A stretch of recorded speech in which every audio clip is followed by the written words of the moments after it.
from the yard of the Anna shaft, it is possible to go underground and go by a little mining tram through the 260-meter-long Prokop Gallery. Above the pit of the Anna shaft, once one of the deepest pits in Europe, the main building was built in the 19th century using classic industrial architecture. The mining gallery had been built before 1857, and it was mainly used for ore transport to the local preparation plant. Part of the Mining Museum tour is also a visit to an original miner's cottage. The cottage was bought out in 1976, and after 2 years, there was open an exposition introducing the life of the miner's family. In the valley under the Březový hory hillock called Korab, the new pit was mined in 1779. The new pit, as it was originally called, was later renamed to Adalbert's one, according to the name of the patron saint of miners. The mining tradition has been kept in Pribram even today. The Mining Museum annually organizes a lot of activities commemorating the former fame of the town. How about celebrating Shrovetide or Easter at the miner's cottage? Or are you for taking part in a reenactment of the battle at Slovice? In July, Prokop's Fair will definitely be thrilling and full of good times. And Christmas in the Mining Museum, when children together with their parents can experience the tour of the mining gallery, can't be missed by anyone. The fun is provided everywhere. What about sport? You can use the services of the Winter Stadium from early morning to night. In the tennis hall, you can make sure you are skillful. You can have a swim in New Lake, to the locals known as Novi Rivnik, and here you will find that mini-golf isn't as easy as it looks at first sight. The aqua park is used during the summer months for visitors and also for swimming lessons. There are a lot of things we're seeing here. The paddling pool will be appreciated by the youngest visitors, while at the same time helter-skeltered by braver ones.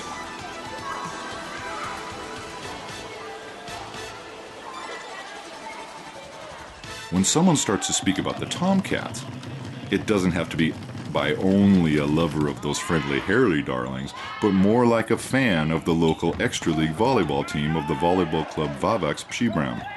The club keeps its long-standing tradition. The players have been playing in their dresses since 1935. The team of the men is still improving their results, and they have gained valuable international experience. In the 2003-2004 season, they played in and even organized the second round of the European Volleyball Cup. The second place they reached belongs to their most valuable successes. They rely only on their own powers. In the year 2003, the construction and enlargement of the volleyball hall gave the opportunity to other players who were trained in the local volleyball classes.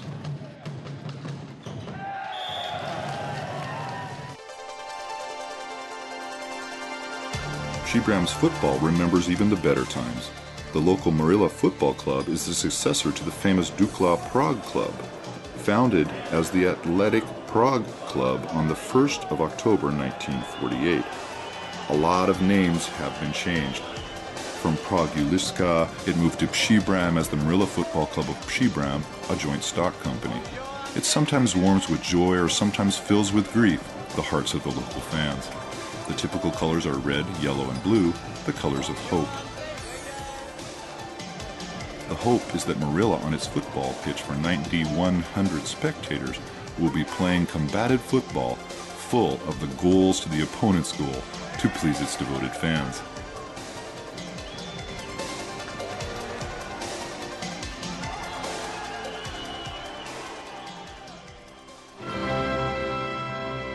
The visitors to Pribram like spending their time by making trips to the surrounding areas. At Vysoka near Pribram, towards Rozmetal on the Třemšín, there is a neo-resistance chateau built in 1878 and owned by Count Václav Konec and his wife Josephine. They were often visited by their brother-in-law, the famous Czech composer Antonín Dvořák. For the piquancy lovers, we have one very interesting object of interest. Josephine, as a single girl, was loved by Dvořák, and when she became Konec's wife, Dvořák married her younger sister.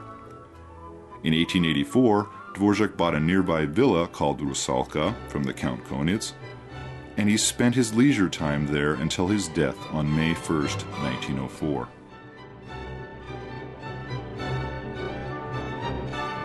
About 10 minutes walk from the mansion, there is Rusalka's lake, a romantic site that is said to have inspired Dvorak to compose Rusalka, one of his most famous operas. The famous composer was visited by many composers and friends. The Czech composer Josef Suk made friends here with Dvorak's daughter and later married her. There is a memorial to Antonin Dvorak and the memorial of Count Konitz and his wife here.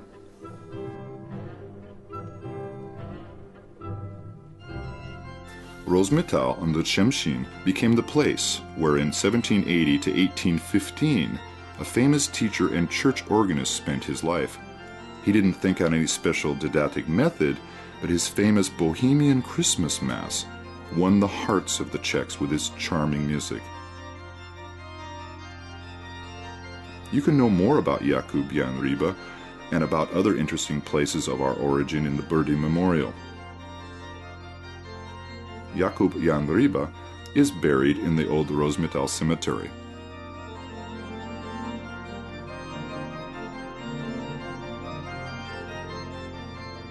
The town is crowned by a Renaissance chateau, originally a Gothic castle from 1751 belonging to the Bujek family, which is presently undergoing renovation and is closed to the public. The Chateau of Březnice got its Gothic shape during the reconstruction from a 13th century Gothic water fortress.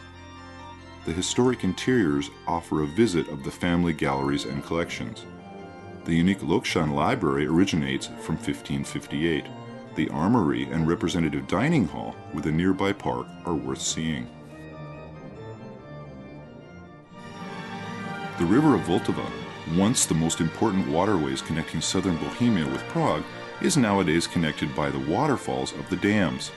The Chateau of Orlik, the former high-up placed castle on the rock above the river, nowadays is reflecting in the moonlight on the heavy river surface.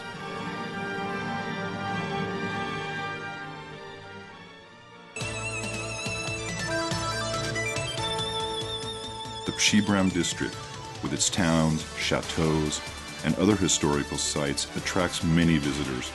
This significant place in the heart of the Czech Republic will leave indelible memories in visitors' minds.